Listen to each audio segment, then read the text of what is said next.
Berlin, December 1940. The room is thick with cigarette smoke and the rustle of intercepted documents.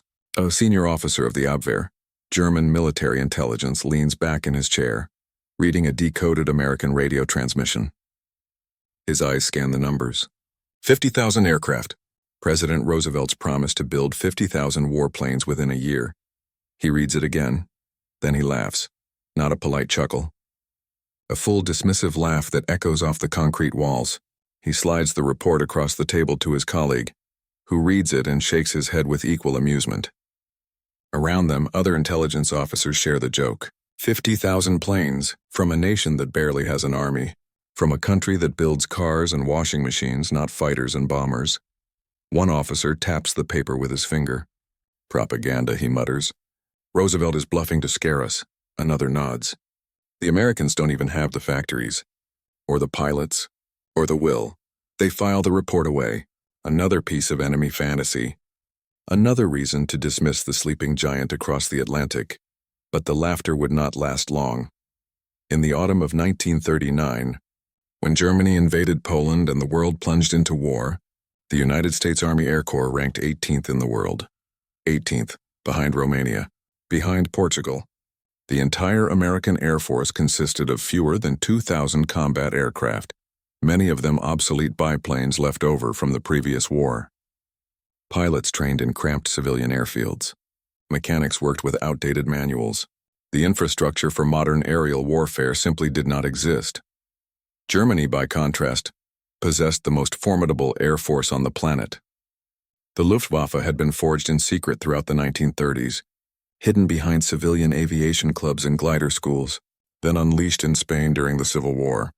By 1939, it fielded over 4,000 modern aircraft, Messerschmitt fighters, Stuka dive bombers, Heinkel and Dornier medium bombers. These machines had shattered Poland in days. They would soon terrorize France, the Low Countries, and Britain itself. German confidence was not irrational. It was earned. Their pilots had combat experience. Their aircraft were battle-tested. Their tactics, blitzkrieg from the sky, had rewritten the rules of warfare. When they looked across the Atlantic at America, they saw a nation still mired in isolationism, still debating whether to even enter the war. A nation of farmers and factory workers, not warriors. But something was shifting beneath the surface of American society. Something the Germans could not see through their intelligence reports and intercepted cables. President Franklin Delano Roosevelt understood what was coming. Even as Congress resisted, even as public opinion favored neutrality, Roosevelt watched Europe burn and knew that isolation was an illusion. On May 16, 1940, just days after, Germany smashed through France. He stood before Congress and spoke words that would reshape the world. I ask for 50,000 airplanes a year. The chamber went silent. 50,000. The number seemed absurd. America was producing fewer than 3,000 aircraft annually at that moment, most of them civilian models. The military procurement system was sluggish, bureaucratic, designed for peacetime budgets and political compromises. Even American industrialists thought Roosevelt had lost his mind, but Roosevelt was not guessing. He was calculating. He had seen the reports from Europe. He understood that this war would not be won by courage alone or superior tactics or battlefield genius. It would be won by steel and aluminum, by assembly lines and factory shifts, by the raw productive capacity to simply overwhelm the enemy with sheer numbers. Germany had conquered nations. America would conquer production itself. The challenge was monumental. The United States had never built military aircraft at scale.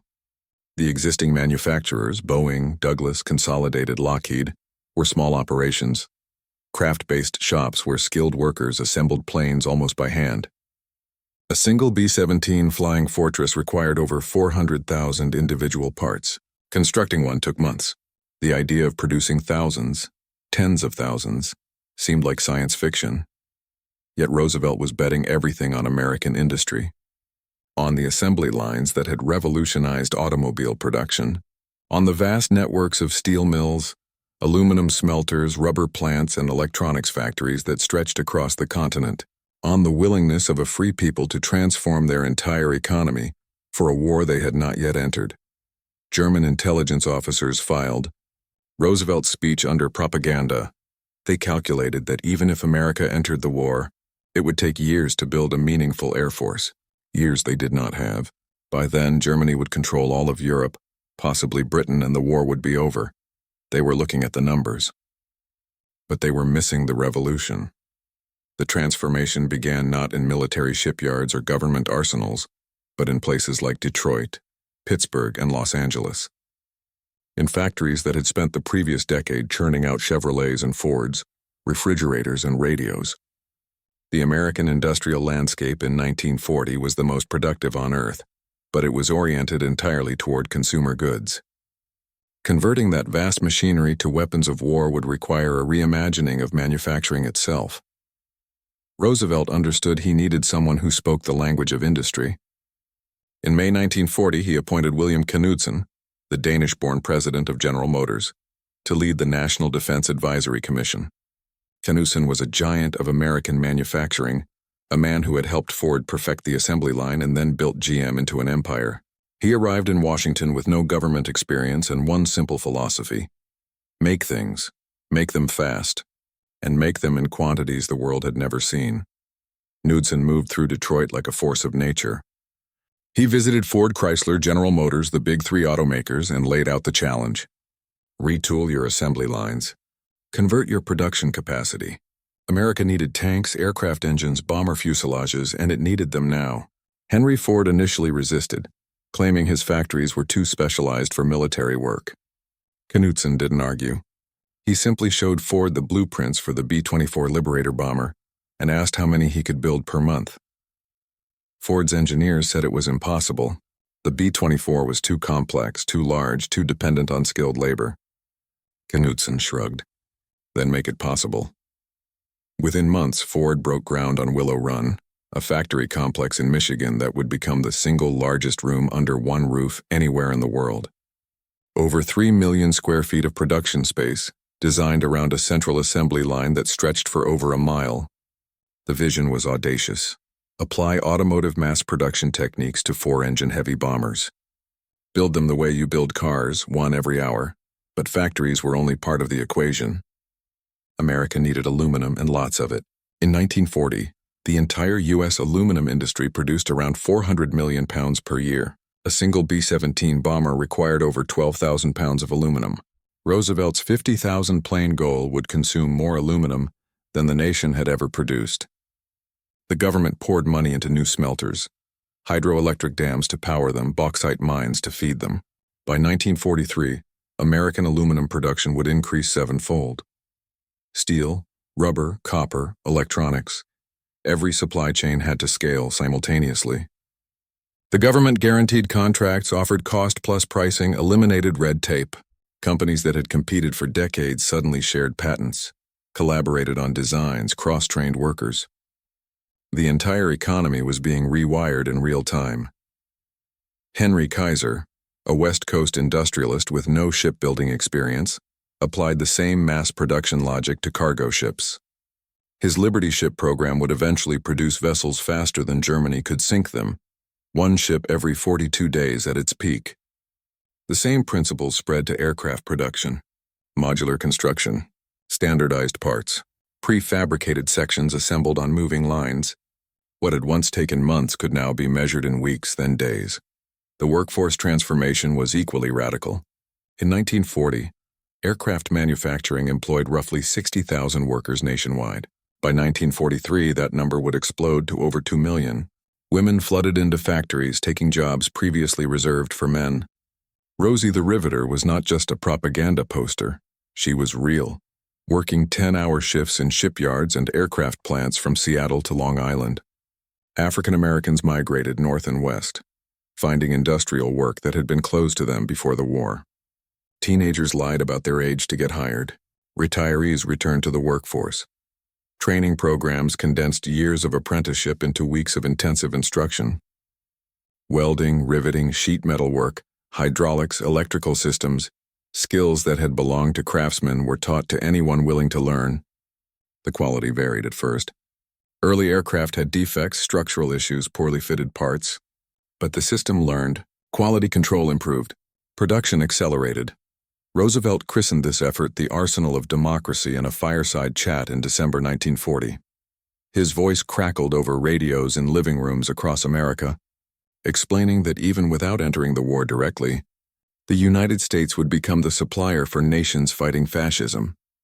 Britain, China, the Soviet Union, they would all receive American-made aircraft, tanks, trucks, and ammunition under the Lend-Lease program. Germany watched this unfold with growing unease but still did not grasp the scale. Their intelligence estimated that American factories might reach 20,000 aircraft per year by 1942, perhaps 30,000 if everything went perfectly. They assumed quality would suffer. They assumed American workers, soft from years of consumer comfort, would lack the discipline of German labor. They assumed democracy itself, messy, argumentative, inefficient, would slow production to a crawl. They were measuring America by European standards. That was their first mistake. The second was assuming the laughter in that Berlin office would never reach American ears. Because it did, and it became fuel. Angle 1. The intelligence failure. German intelligence was not incompetent. The Abwehr had operatives across the United States, monitoring factories, photographing shipyards, collecting production data. They had sources inside labor unions, contacts in industrial circles, informants who filed regular reports. But they were looking at America through a fundamentally flawed lens. They measured American capacity by counting existing factories, existing tooling, existing workforce. They saw Boeing's Seattle plant and calculated its maximum output. They noted Douglas aircraft in California and estimated production based on current methods. What they failed to understand was that American industry did not operate within fixed constraints. It expanded. It adapted. It invented new methods on the fly. When Abwehr agents reported that Ford was building a massive new facility at Willow Run, German analysts assessed it as typical propaganda exaggeration. When reports claimed the building would be over a mile long, they assumed translation errors. When photographs showed the scale of construction, they concluded it was a decoy, a massive empty shell designed to mislead Luftwaffe targeting. The idea that Ford could mass-produce four-engine bombers like automobiles struck them as technically impossible. German engineering culture emphasized precision, craftsmanship, quality over quantity. Their aircraft were superb machines hand-fitted by skilled workers. The notion of sacrificing some precision for massive scale violated their understanding of how complex machines were built. They assumed American bombers, if produced quickly, would be inferior, prone to mechanical failure, structurally weak, combat ineffective. But the Americans were not building inferior aircraft. They were building sufficient aircraft, good enough to fly, good enough to fight, good enough to deliver bombs on target, and they were building them in numbers that made individual quality almost irrelevant. If 10% failed, build 20% more. If losses were high, replace them overnight. Overwhelm the problem with volume. German intelligence also misread American culture. They saw a nation obsessed with entertainment, comfort, individualism. They assumed workers would resist the regimentation of wartime production, that unions would strike, that profit-seeking corporations would sabotage each other. They did not anticipate the fierce unity that would emerge once America entered the war after Pearl Harbor. The mockery, the dismissiveness, the assumption that democracy made you weak, all of it fueled an almost vengeful productivity. Angle 2, the human element. On the factory floor at Douglas Aircraft in Long Beach, California, a woman named Mary Doyle clocked in for the night shift. It was March 1943. She was 34 years old, a former schoolteacher whose husband was serving in the Pacific. She had never held a rivet gun before December 1941. Now she worked on the wing assembly for C-47 transport aircraft, one of hundreds of women on the line. The work was brutal. 10-hour shifts, 6 days a week. The noise was deafening. Pneumatic hammers grinding metal shouted instructions. The air smelled of oil and aluminum dust. In summer, the metal hangars became ovens. In winter, the California coastal wind cut through them. Mary's hands were calloused, her shoulders ached constantly, and she had learned to sleep through anything during her 6 hours at home. But she never missed a shift.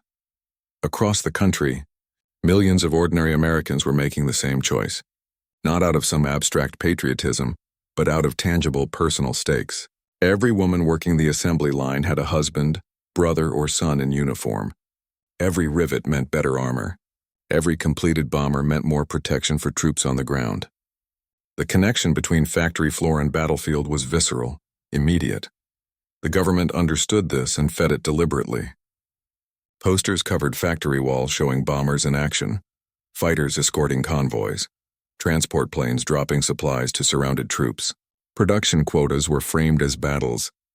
This week we're taking on the Luftwaffe's output. Let's beat them by 100 planes. Shifts competed against each other. Factories competed against factories. Boeing in Seattle versus Consolidated in San Diego. Douglas in Long Beach versus Ford at Willow Run. Workers took it seriously. When Willow Run finally hit its stride in late 1943, producing one B-24 Liberator every 63 minutes, the achievement made national headlines. Ford workers celebrated like they had won a championship. At peak production, a completed bomber rolled off the line, was fueled, tested, and flown away. Then another appeared behind it an hour later. The assembly line never stopped. Day and night, a river of aluminum bombers flowing toward the war. The human cost was rarely discussed publicly. Industrial accidents were common. Metalworking is dangerous at any pace, but wartime urgency made it worse. Workers lost fingers to presses, suffered burns from welding, fell from scaffolding. Some were killed. Fatigue led to mistakes. 12-hour shifts became 14-hour shifts during production crunches. Health declined. Marriages strained. Children grew up barely seeing their parents, but the work continued. Because the alternative, losing the war, was unthinkable. And because somewhere in the back of every worker's mind was the knowledge that German intelligence had laughed at American capacity. That the enemy had dismissed them as soft, weak, incapable. Proving them wrong became its own form of warfare. Angle 3. The technological revolution. Traditional aircraft manufacturing was a craft. A team of skilled workers assembled each plane section by section, fitting pieces together, adjusting tolerances by hand, solving problems as they arose. It was slow, labor-intensive, and heavily dependent on experienced craftsmen. A pre-war bomber might take 150,000 man-hours to complete. American mass production shattered that model. The breakthrough was modularization. Instead of building a plane from nose to tail in sequence, engineers divided the aircraft into major subassemblies that could be constructed simultaneously.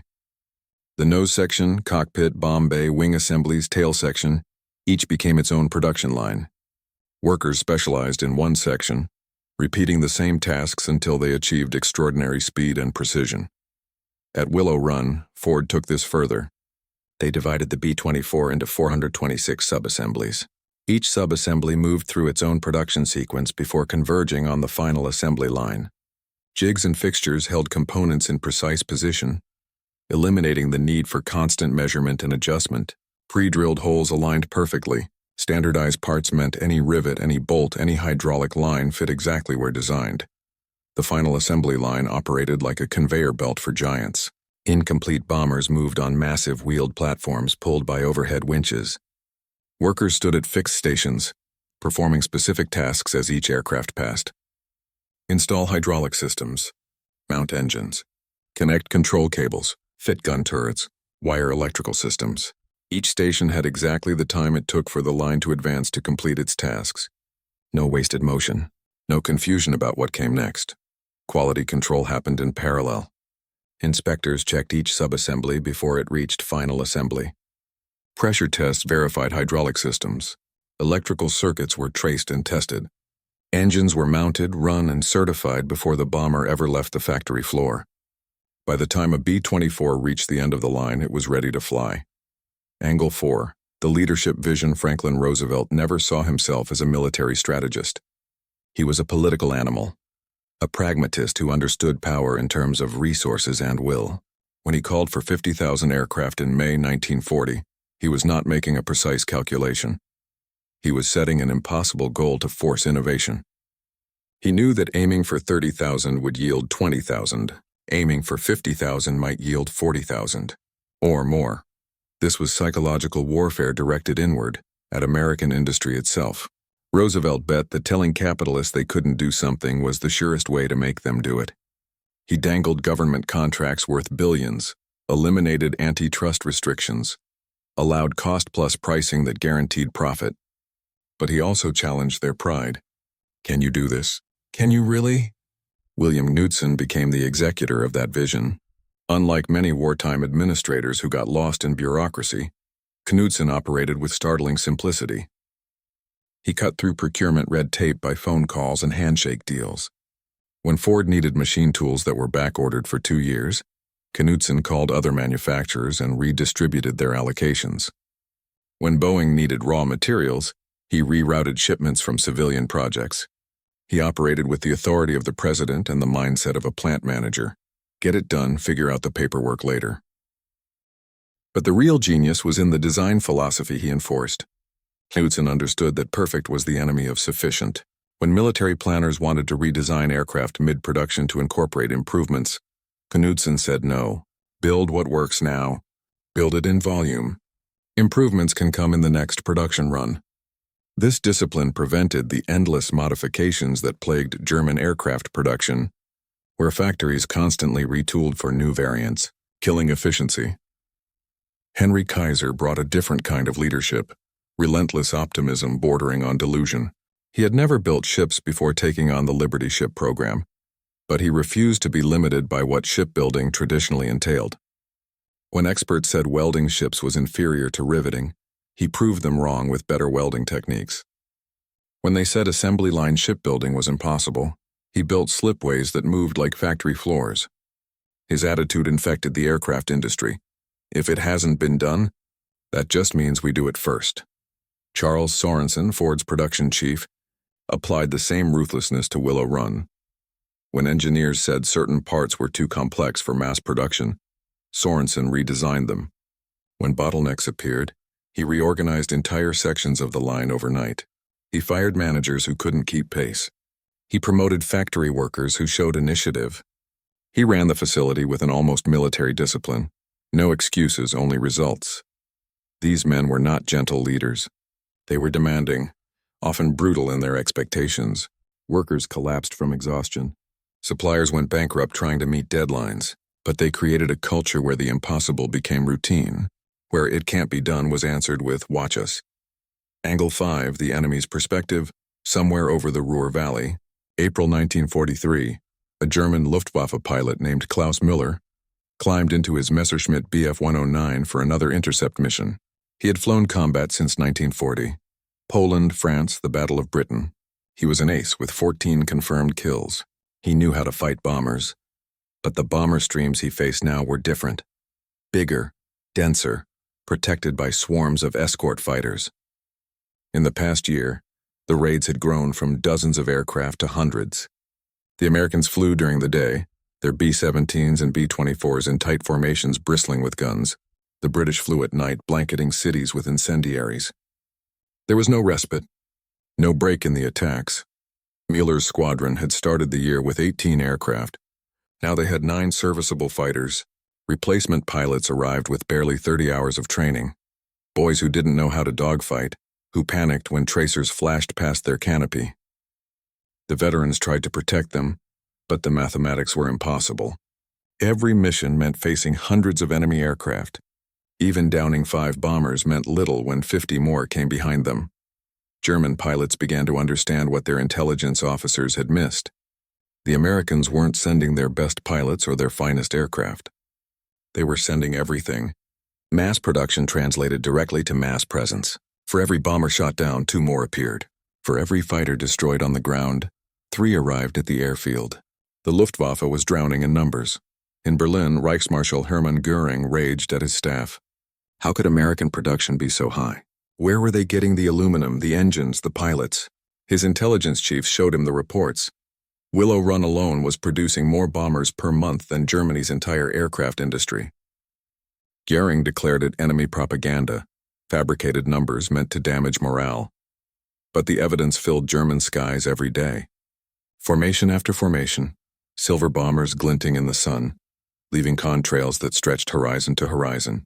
The sound of their engines became the soundtrack of German cities, a deep droning thunder that announced death from above. Albert Speer, Hitler's armaments minister, understood the truth earlier than most. In 1943, He toured German aircraft factories and compared their output to intelligence estimates of American production. The numbers were devastating. Germany was producing roughly 25,000 aircraft per year at peak efficiency. America was approaching 100,000. The Soviet Union, using American aluminum and machine tools, added another 40,000. Britain contributed 30,000 more. The Axis was being buried under an avalanche of metal. Speer wrote in his diary that the war was already lost, not because of strategy or tactics, but because of simple arithmetic. You cannot win a war when the enemy replaces losses faster than you can inflict them. Angle 6. The moral dimension. There was a darker side to this industrial triumph, one that troubled some of the men who built it. Strategic bombing doctrine held that destroying the enemy's capacity to make war, factories, refineries, transportation networks, would shorten the conflict and save lives overall. But factories were in cities. Refineries were surrounded by workers' homes. Precision was a myth at 20,000 feet through clouds and flak. The bombers that rolled off American assembly lines carried one purpose: to rain destruction on enemy territory. Each B-17 could carry 8,000 pounds of bombs. Each B-24 could carry 12,000 pounds. Multiply that by hundreds of aircraft in a single raid, and you measured destructive power in kilotons. Cities burned. Civilians died. The firestorms in Hamburg, Dresden, and Tokyo killed more people in single nights than many military battles. The workers building these machines knew their purpose. Some wrestled with the morality. Mary Doyle, riveting wings in Long Beach, occasionally thought about what her work meant. The bombers she helped build would drop bombs that would kill people. Soldiers, yes, but also families like hers, children, mothers. But then she thought about Pearl Harbor, about the Bataan Death March, about the photographs from liberated concentration camps, about her husband in the Pacific, writing letters about the brutality of the Japanese occupation. The moral calculus of total war was brutal in its simplicity. Kill them faster than they kill you. Destroy their ability to fight before they destroy yours.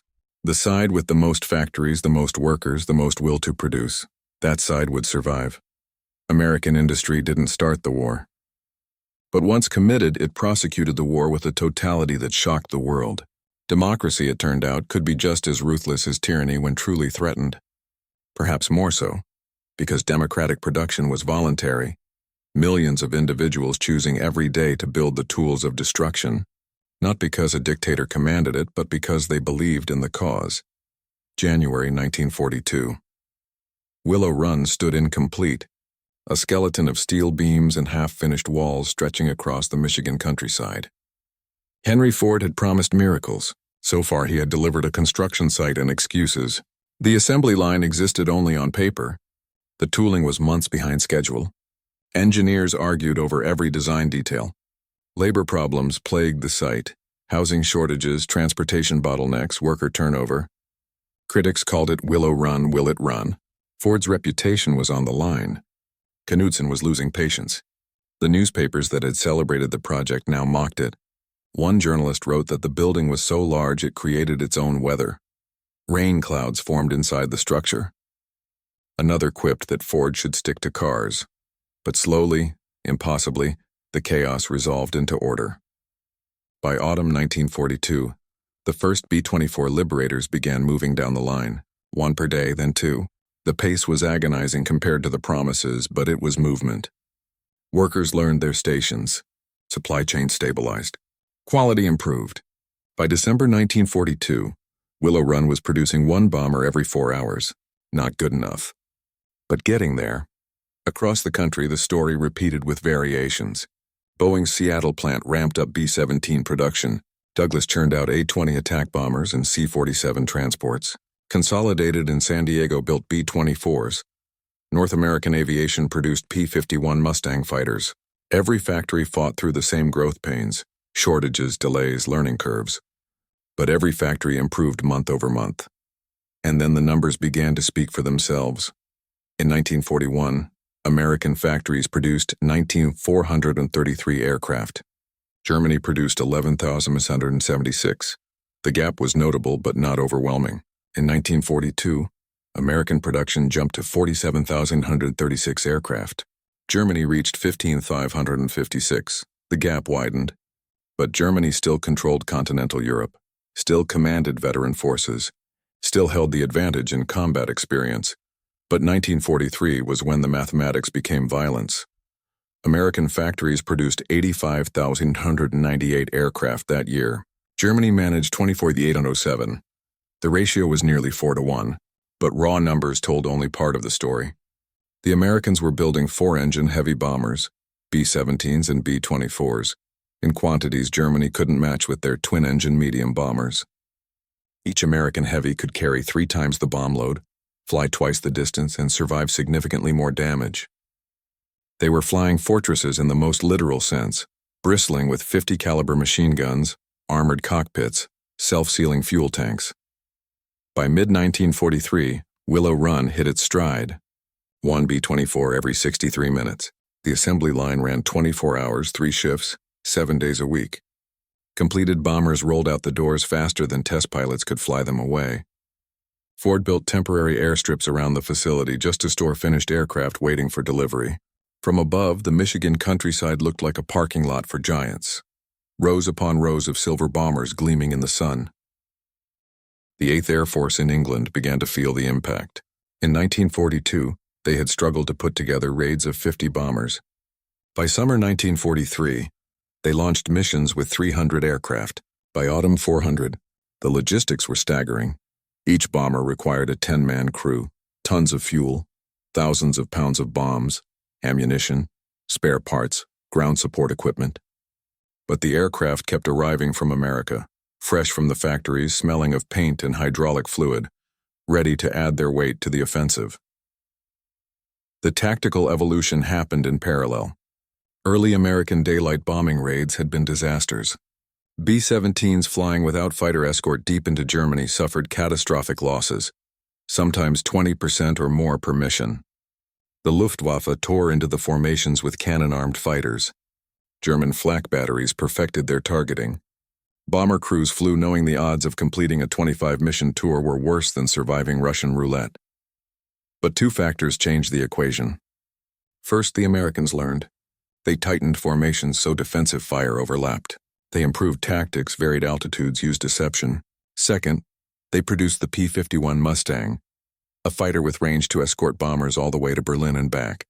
Suddenly, German interceptors faced not just bombers, but swarms of escort fighters that could outfight anything the Luftwaffe fielded. The strategy crystallized in early 1944, Operation Argument, later known as Big Week. The plan was brutally simple: launch massive raids against German aircraft factories, force the Luftwaffe to defend, then use numerical superiority and long-range fighters to destroy the German Air Force in the skies over their own factories. February 20, 1944. The operation began. Over 1,000 American heavy bombers launched from bases across England, bound for targets deep in Germany. Alongside them flew hundreds of P-51s, P-47 Thunderbolts, and P-38 Lightnings. The bomber stream stretched for miles. Silver aircraft in perfect formations, contrails painting white lines across the winter sky.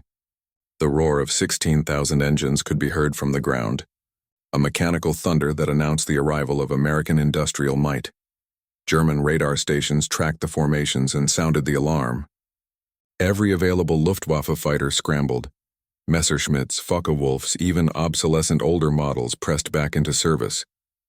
Pilots who had flown since the beginning of the war climbed into cockpits alongside teenagers with barely a month of training. They knew the odds. They flew anyway. The sky over Germany became a killing field. The battles during Big Week were not elegant. They were industrial slaughter translated into aerial combat. Messerschmitt pilots dove into bomber formations, firing 20mm cannon that could tear a B-17 apart with a single burst. Tail gunners, waist gunners, ball turret gunners poured 50-caliber fire into the attacking fighters. Aircraft on both sides disintegrated in mid-air, shredding into tumbling debris. Parachutes blossomed across the sky, white silk flowers marking where men had bailed from dying aircraft. But the numbers told the story. For every 10 German fighters that engaged, 2 or 3 were shot down. The Americans lost bombers, dozens per day, but the formations kept coming. Shot down a bomber, there were 9 more behind it. Damage a formation? Tomorrow brought a fresh one. The Luftwaffe was bleeding pilots it could not replace, losing experienced aces who had survived years of combat. A fighter pilot with 40 kills went down over Brunswick, killed by a tail gunner who had been flying for 6 weeks. Experience meant nothing against volume. On the ground, the bombs did their work. The Messerschmitt factory at Regensburg took a direct hit. Production lines shattered, assembly halls collapsed, machine tools destroyed. The Focke-Wulf plant at Oschersleben burned for 3 days. The ball-bearing factories at Schweinfurt, already damaged in earlier raids, were struck again. Each raid killed workers, destroyed tooling, disrupted supply chains. Over 6 days in February 1944, American bombers flew 3D-800 sorties, dropped 10,000 tons of bombs, and claimed over 500 German fighters destroyed. The 8th Air Force lost 226 heavy bombers and 28 escort fighters. Painful losses, but sustainable. Germany lost aircraft it could not replace and pilots it desperately needed. More importantly, the psychological impact was devastating. Luftwaffe pilots who had once dominated European skies now flew defensively, knowing every mission might be their last. Ground crews watched bombers overhead and wondered when the factories that built their fighters would be the next target. German civilians looked up at contrails and understood that their government's promises of protection were lies. The sky belonged to America now. Willow Run and its sister factories responded to big week losses by increasing production. In March 1944, American factories delivered 9,117 aircraft, more than Germany produced in the entire first half of the year. The replacement rate exceeded losses by factors of 10. Bomber groups that lost 30 aircraft in a week received 50 fresh ones from the States. Fighter squadrons that suffered attrition were rebuilt overnight with newly trained pilots flying factory-new Mustangs. By June 1944, the transformation was complete. On D-Day, June 6, 1944, Allied air supremacy over Normandy was absolute. The invasion fleet crossed the Channel under an umbrella of over 11,000 aircraft. American, British, and Canadian fighters flew continuous patrols. Bombers pounded German positions. Transport aircraft dropped paratroopers. The Luftwaffe managed fewer than 300 sorties on D-Day. They were swatted from the sky like insects. German Field Marshal Erwin Rommel watched the invasion from his headquarters and understood immediately. He had fought the British in North Africa, had seen their determination, had respected their tactical skill. But this was different.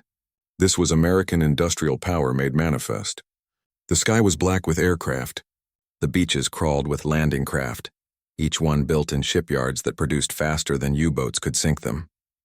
Every tank, every truck, every artillery piece came from factories that operated day and night, producing more in a week than Germany managed in a month. Rommel wrote to his wife, "The enemy's air superiority is terrific and smothers almost all our movements. Every vehicle is spotted immediately and smashed.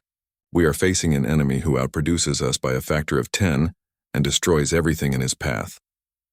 In Berlin, Albert Speer compiled reports that read like epitaphs. German aircraft production, despite his best efforts to disperse factories and increase efficiency, peaked at 40,000 aircraft in 1944. America produced 96,318 that year. The Soviet Union, using American raw materials and technical assistance, added 40,000 more. Britain contributed 26,000.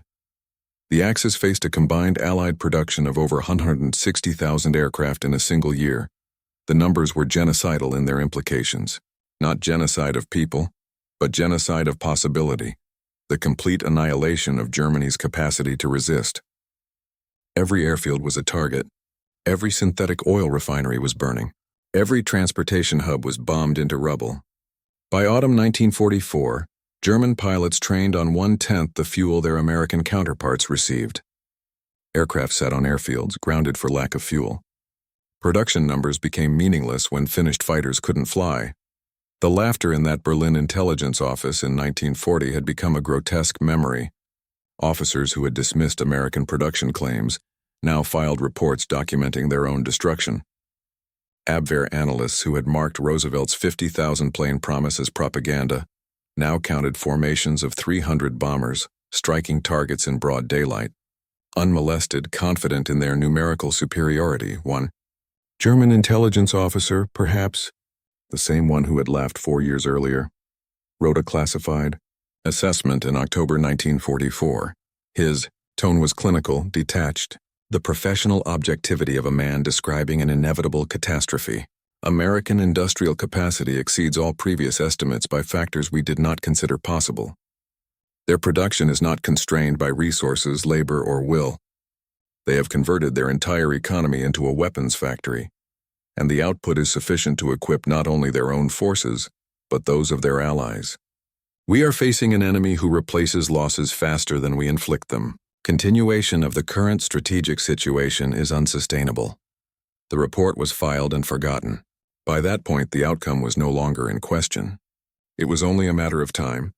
And bombers, thousands upon thousands of American bombers, rolling off assembly lines in Michigan and California and Kansas, flying across the Atlantic, filling the skies over Europe with the sound of democracy's answer to fascist mockery. The joke was over. The reckoning had arrived, and it came in formations that stretched horizon to horizon, silver wings glinting in the sun, bomb bays full of consequences. When Germany surrendered on May 8, 1945, the final production numbers were almost incomprehensible. The United States had built 317 aircraft during the war years. Of those, 99,742 were bombers, B-17s, B-24s, B-25s, B-26, A-20s. The rest were fighters, transports, trainers, reconnaissance aircraft. Every category, every role, in quantities that defied pre-war imagination. Willow Run alone had produced 8,685 B-24 Liberators, one factory, one aircraft type, nearly 9,000 four-engine heavy bombers. Ford's production miracle had become the symbol of American industrial might, proof that mass production could be applied to anything, even the most complex war machines. Germany, by contrast, produced approximately 119,000 aircraft total during the entire war, fewer aircraft over 6 years than America built in 1944 alone. The Soviet Union, fueled by American aluminum and machine tools, built 158,000 aircraft. Britain added 131,000. The combined Allied production exceeded 589,000 aircraft. The Axis powers, Germany, Japan, Italy, managed roughly 200,000 combined. The numbers told the story of an unwinnable war. But numbers on spreadsheets didn't convey the human cost of achieving them. American bomber crews paid the price in blood. The 8th Air Force in Europe suffered a 26% casualty rate, killed, wounded, or captured. 55,000 aircrew casualties. 26,000 dead. Flying a bomber over Germany was statistically more dangerous than being an infantryman. Crews flew in unheated aircraft at 25,000 feet, where temperatures reached 40 below zero. They wore oxygen masks for hours, fought frostbite, endured flak that could tear through aluminum like paper. A single burst of German 80mm flak could destroy a bomber instantly. The shells exploded at precise altitudes, filling the sky with shrapnel. Pilots flew through black clouds of explosions, feeling the aircraft shudder from near misses, watching bombers ahead disintegrate. Wounded crew bled out in the fuselage, too injured to bail out. Aircraft with destroyed controls spiraled down, trapping men inside. Others burned. Aviation fuel ignited by tracers, turning bombers into flying coffins.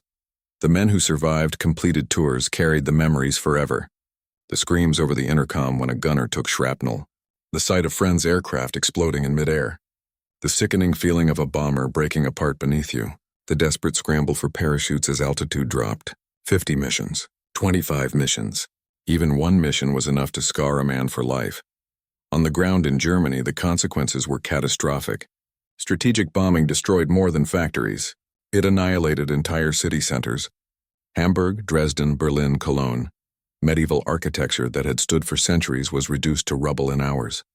The firestorms created their own weather, generating hurricane-force winds that sucked oxygen out of bomb shelters, suffocating thousands. Phosphorus bombs stuck to flesh and burned through to bone. High-explosive bombs collapsed apartment buildings, burying families alive. Estimates of German civilian deaths from Allied bombing range from 350,000 to 600,000. The exact number will never be known. Too many bodies were never found. Too many records were destroyed. Entire neighborhoods vanished. Cities that had thrived for 1,000 years became wastelands of broken stone and twisted metal. Survivors wandered through ruins searching for family members, finding only ash. The bomber crews knew what they were doing. They saw the destruction from 20,000 feet. Cities burning, smoke columns rising miles into the sky. Some wrestled with the morality. Others justified it as necessary to end the war. Most simply did their jobs, dropped their bombs when ordered, and tried not to think too hard about what happened below. The oil campaign, launched in earnest in 1944, targeted Germany's synthetic fuel production. American bombers struck refineries at Ploiești, Romania, Luna, Germany, and dozens of other facilities. Each raid reduced German fuel output. By early 1945, the Luftwaffe was grounded not for lack of aircraft, but for lack of fuel to fly them. Tanks sat immobile. Trucks were abandoned. The vaunted German war machine, which had conquered Europe on mechanized warfare, ground to a halt because it couldn't fuel its engines. Albert Speer calculated that bombing reduced German war production by 35% in 1944. Without the bombing campaign, Germany might have produced another 30,000 tanks, 40,000 aircraft, millions of artillery shells. Whether that would have changed the war's outcome is debatable, probably not. But it would have prolonged the conflict, cost more lives, and delayed victory by months or years. The transportation bombing campaign was perhaps the most effective. By targeting rail yards, bridges, and marshalling centers, Allied bombers paralyzed German logistics. Factories that survived could not receive raw materials or ship finished products. Coal piled up at mines because trains couldn't haul it. Troops at the front ran short of ammunition because supply trains were bombed before reaching the front lines. Germany's centralized economy, dependent on rail transport, collapsed when the rails themselves became targets. The Pacific Theater told a parallel story with even starker numbers. Japan entered the war believing American resolve would crumble after a few defeats. Admiral Yamamoto, who had studied in America, warned his government that attacking Pearl Harbor would awaken a sleeping giant. His colleagues dismissed the concern. Japan had conquered Manchuria, invaded China, seized Southeast Asia. They believed in their own superiority. Better pilots, better tactics, samurai spirit versus American softness. American production buried that mythology as thoroughly as it had buried Germany's Luftwaffe. By 1944, the U.S. Navy was commissioning one aircraft carrier every month. Essex-class carriers, each capable of carrying 90 aircraft, rolled out of shipyards faster than Japan could sink them. At the Battle of the Philippine Sea in June 1944, American carrier aircraft slaughtered Japanese pilots in what became known as the Great Marianas Turkey Shoot. Over 600 Japanese aircraft destroyed in a single day. 3 Japanese carriers sunk. The disparity wasn't tactics or training. It was numbers. American pilots flew aircraft with radar, better engines, superior armor. When they were shot down, they were rescued by submarines and returned to duty. Japanese pilots flew obsolescent aircraft, fuel-starved and ammunition-poor, knowing that if they went down, no one was coming to save them. By 1945, Japan resorted to kamikaze attacks not from fanaticism alone, but from desperation. They lacked the fuel to train pilots properly, so they trained them just enough to take off, find a target, and crash into it. American B-29 Superfortresses, the most advanced bomber of the war, built in factories that hadn't existed 5 years earlier, rained fire on Japanese cities. Tokyo, Osaka, Nagoya, Kobe. Firebombing campaigns killed hundreds of thousands, destroyed millions of homes, gutted Japan's war industry. The atomic bombs dropped on Hiroshima and Nagasaki in August 1945 were horrific punctuation marks on a campaign that had already devastated the nation. Japan surrendered not because 2 cities were destroyed by new weapons, but because continued resistance was industrial suicide. In the years immediately following the war, Allied investigators fanned out across Germany and Japan, interviewing surviving leaders, examining records, compiling reports. The United States Strategic Bombing Survey produced hundreds of volumes analyzing the effectiveness of the air campaign.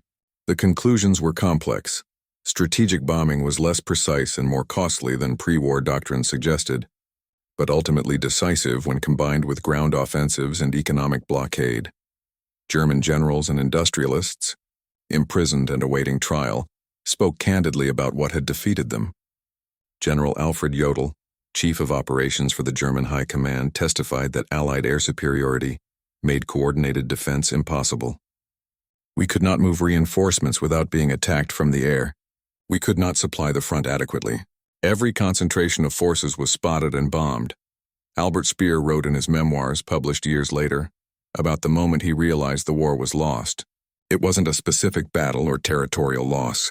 It was a production report showing that in 1 month, July 1944, American factories had produced more aircraft than Germany produced in an entire year. I understood then that we were not fighting a nation, but fighting an economic system that could simply overwhelm us with material. Hermann Göring, the Reichsmarschall who had promised Hitler that the Luftwaffe would protect German cities, admitted during his Nuremberg trial that he had underestimated American capacity. We thought they were bluffing. Roosevelt's numbers seemed impossible. When our intelligence confirmed them, we assumed the aircraft would be inferior. When they proved effective, we believed German spirit and training would compensate. We were wrong at every stage. The human stories behind the production numbers slowly emerged. Mary Doyle, the former teacher who had riveted wings in Long Beach, went home when the war ended. Her husband returned from the Pacific. She never worked in a factory again, but she kept a photograph on her wall, herself in work coveralls, standing in front of a C-47 transport, one of thousands she had helped build. She told her children that those 3 years had been the hardest and most meaningful of her life. Thousands of women like her returned to domestic life, their contributions largely forgotten in the post-war narrative that celebrated soldiers and generals. The factories themselves were retooled back to civilian production or demolished. Willow Run, the mile-long miracle, was partially converted to automobile production and partially abandoned. The building that had produced nearly 9,000 bombers became a parts warehouse. In the 1990s, much of it was torn down. The economic transformation proved permanent. America emerged from World War II as the world's dominant industrial power, producing half the world's manufactured goods. The techniques perfected during wartime, mass production, standardized parts, supply chain management, quality control, became the foundation of the post-war American economy. The workers trained in wartime factories became the skilled labor force that built the suburbs, the highways, the consumer economy of the 1950s. But the bomber factories themselves fell silent.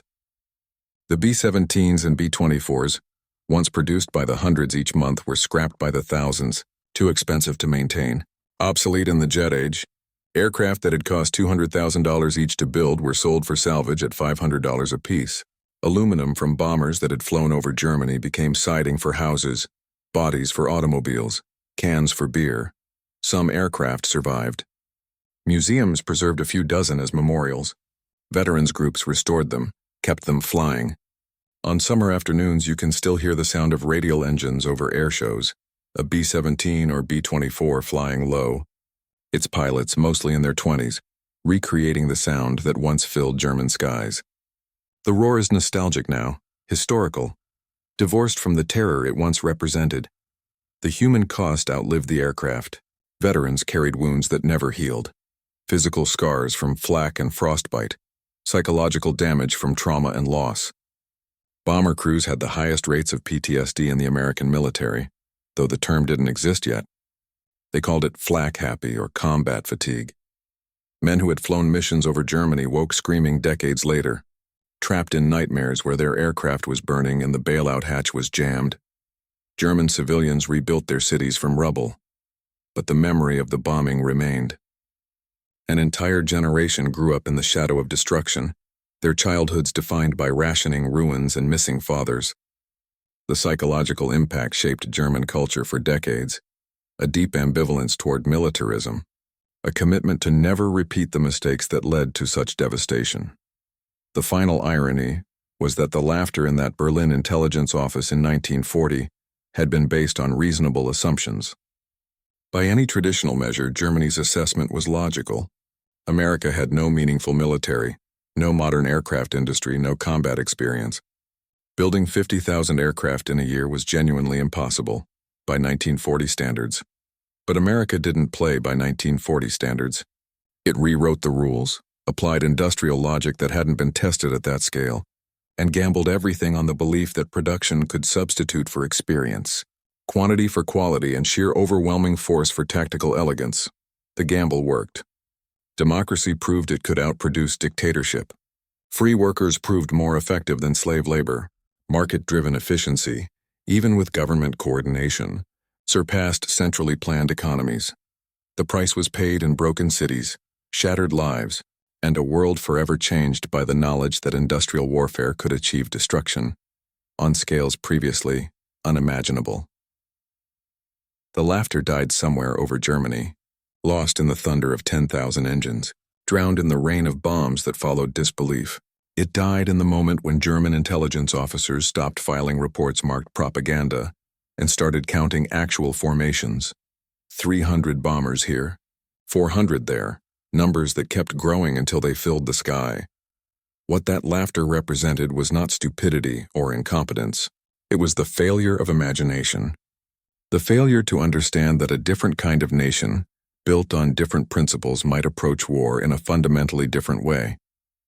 Germany measured military power in tradition, discipline, tactical excellence. America measured it in factories, assembly lines, and the collective will of millions of ordinary people choosing to work 12-hour shifts because someone had to. The lesson echoed beyond World War II.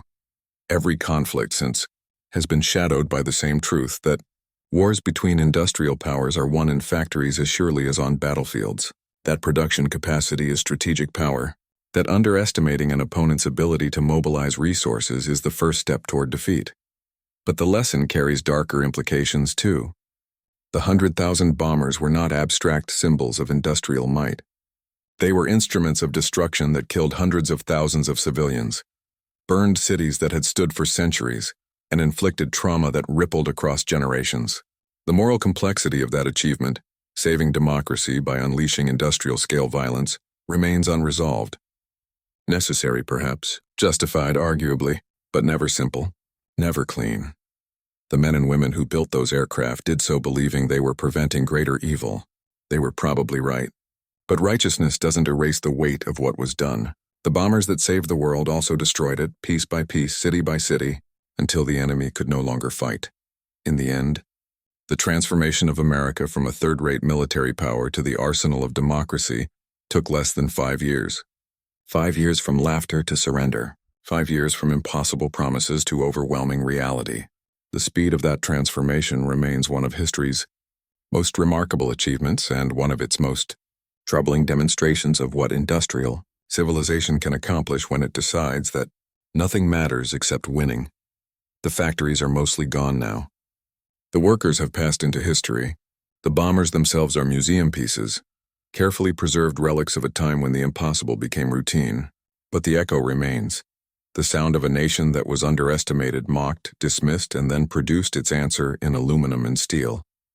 100,000 bombers, each one carrying a message that no one would ever laugh at American resolve again. The lesson was written in the sky over Germany, in contrails that stretched from England to Berlin, in formation after formation of aircraft that represented not just military power, but the proof that democracy, for all its messiness and inefficiency, possessed something authoritarian regimes could never match: the voluntary, collective determination of free people who chose to fight, chose to work, chose to build until the job was done. That choice, multiplied across millions of individuals, across thousands of factories, across 4 years of relentless production, that was the real weapon. The bombers were just how it was delivered,